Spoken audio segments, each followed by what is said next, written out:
Esta es la continuación del vídeo, mitos, curiosidades y leyendas de los videojuegos. Tal vez por la duración de los vídeos tenga que hacer una tercera parte o cuarta parte que subiré cuando suba este vídeo. Bien, empecemos el vídeo. Duck Hunt. Matar al perro. En este otro clásico de NES, el Duck Hunt se extendió también un bulo de que se podía matar al perro si se disparaba en el momento justo. Pero por más que dispares, el perro seguirá riéndose de ti cada vez que no le aciertes a los patos. All Your Base Rebel on Toast. La mayoría de los juegos que han pasado a la historia lo han hecho gracias a sus gráficos, a su diversión o a la creación de un concepto nuevo y revolucionario nunca visto. Pero este no es el caso. El Zero Wing será siempre recordado por ostentar el dudoso honor de ser el juego peor traducido de todos los tiempos. Este matamarcianos de scroll lateral fue desarrollado por Toaplan y lanzado al mercado nipón en forma de máquina recreativa en el año 1989. En el país del sol naciente cosecharía un relativo éxito, el suficiente como para que se decidiese portar a TurboGrafx y Mega Drive, y lanzarlo en Europa. Curiosamente el juego solo llegó al mercado americano como máquina arcade, sin embargo la versión europea del juego funcionaba a las mil maravillas dentro de la Genesis.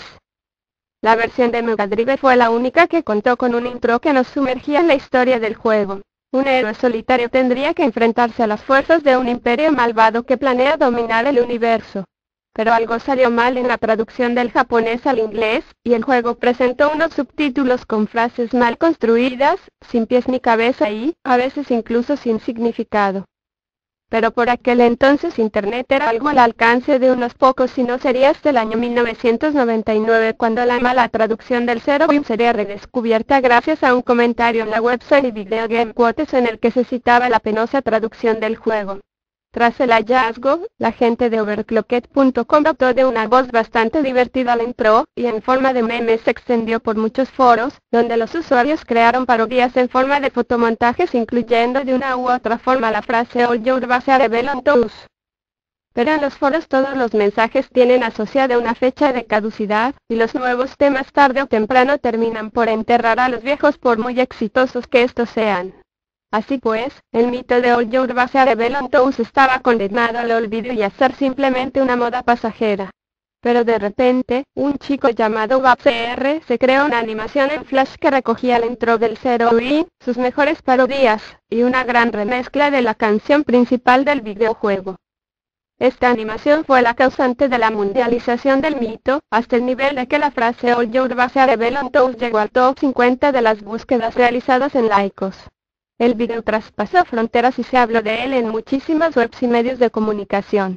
Surgió una web oficial que llegó a vender merchandising y aparecieron nuevas parodias que continuaron agrandando la leyenda.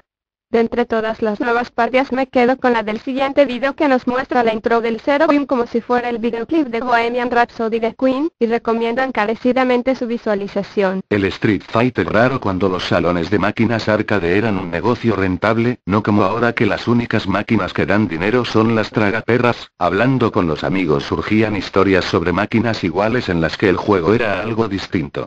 En muchos casos esto estaba propiciado por el afán recaudatorio de los dueños de los salones, quienes se habían metido dentro del panel de configuración y habían aumentado la dificultad para poder sacarles los cuartos a los jugadores de una forma más rápida, especialmente eficaz cuando las máquinas eran nuevas y se formaban colas. Pero dejando los aumentos de dificultad aparte, en una ocasión apareció una máquina que de nueva no tenía nada. Un Street Fighter más, dijeron algunos tras haber jugado al The World Warriors y al Champion Edition. Pero nada de eso. Esta máquina era completamente diferente. Conocido como el Street Fighter II Champion Edition Rainbow, este juego es un hack del título original de Capcom al que se le añaden unas cuantas novedades bastante extrañas pero que añaden un plus de emoción y diversión a un juego que muchos teníamos muy trillado. Las magias son mejores. Muchos luchadores disponen de Hadokens, estos son dirigibles y podemos tener varios al mismo tiempo en pantalla. El juego se movía mucho más rápido que el arcade original. Se podía cambiar de jugador durante la partida pulsando la tecla Player 1.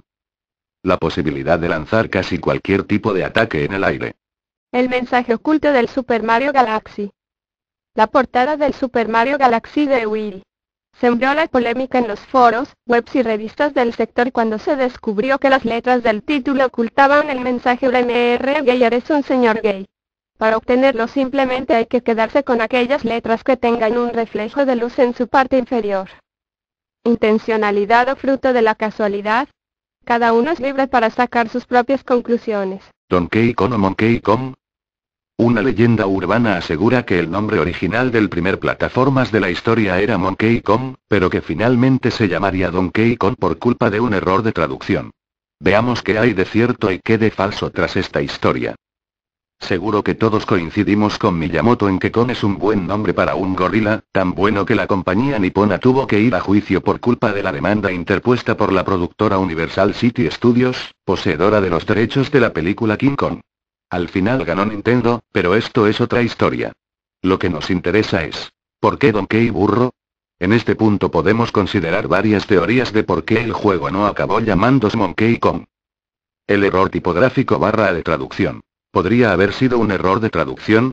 Pues sí, aunque sería bastante complicado. Por un lado, un mono y un burro son dos animales lo suficientemente distintos y, por otro, la pronunciación de las letras D y M es también muy diferente y se encuentran relativamente alejadas dentro de la disposición del teclado. Hay quien dice que cuando Nintendo se dio cuenta del error, decidió no corregirlo, ya que tenía miles de pegatinas para las máquinas ya impresas. Mark Smith, editor de la revista Club Nintendo Magazine, se decanta por esta teoría asegurando que todo se originó con un error tipográfico en un fax enviado desde Nintendo Japón. La conversación telefónica. Otra leyenda nos habla de que este error surgió en una conversación telefónica entre Miyamoto y los importadores americanos. Cuando Miyamoto pronunció el título del juego Monkey Kong, los importadores entendieron Donkey Kong por culpa de la mala calidad de la línea.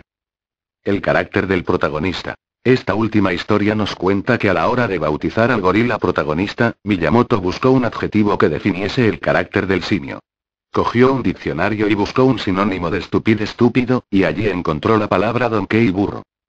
En realidad, no hay indicios de que el nombre Donkey Kong se deba a un fallo tipográfico en un fax, a una mala pronunciación o a un error de traducción.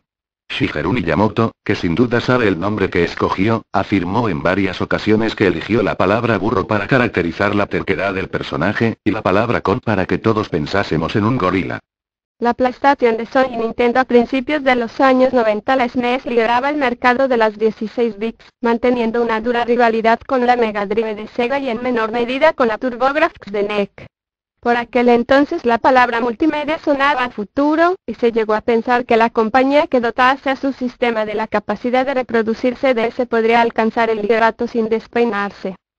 Así comenzó una de las batallas de marketing más duras de la historia de los videojuegos. Las revistas del sector se llenaron de noticias que no hacían más que crear e incrementar la expectación de los usuarios. El Turbo CD de NEC o el Sega CD de Sega prometían juegos con mejores gráficos, un sonido de cine y una duración nunca vista hasta la fecha. ¿Y Nintendo? Pues como buena previsora tenía un as bajo la manga desde hacía mucho tiempo.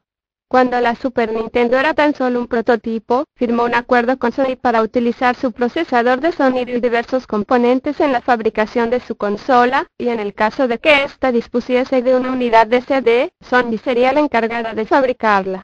Por otra parte, Sony se reservaba el derecho de comercializar una videoconsola compatible con los juegos de la 16 bits de Nintendo y con el Super CD. Así pues, Sony y Nintendo presentaron de la mano la unidad lectora de CDs para la Super Nintendo bajo el nombre de SNES PlayStation Project. Pero este acuerdo entre las dos compañías niponas ponía en desventaja a Nintendo. Habían cambiado muchas cosas en los últimos años, y la Super Nintendo ostentaba una posición muy envidiable en el mercado. En el caso de llevarse el contrato a cabo, Nintendo dependería de Sony para la fabricación del SNES CD, y por otra parte Sony podría lanzar su propia consola compatible, plantando cara en el terreno de juego a la 16 bits de Nintendo. Prototipo de pad y de disco del SNES PlayStation Project. También hubo discusiones en cuanto al formato del CD a emplear.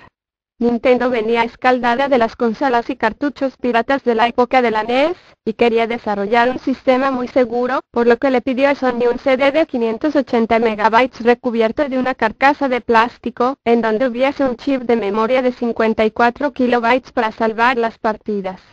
Sony en cambio no estaba dispuesta a utilizar CDs que no respetasen su formato estándar. Entonces, las negociaciones entre ambas compañías se rompieron y Nintendo dejó a Sony de lado para negociar con Philips la creación del SNES CD.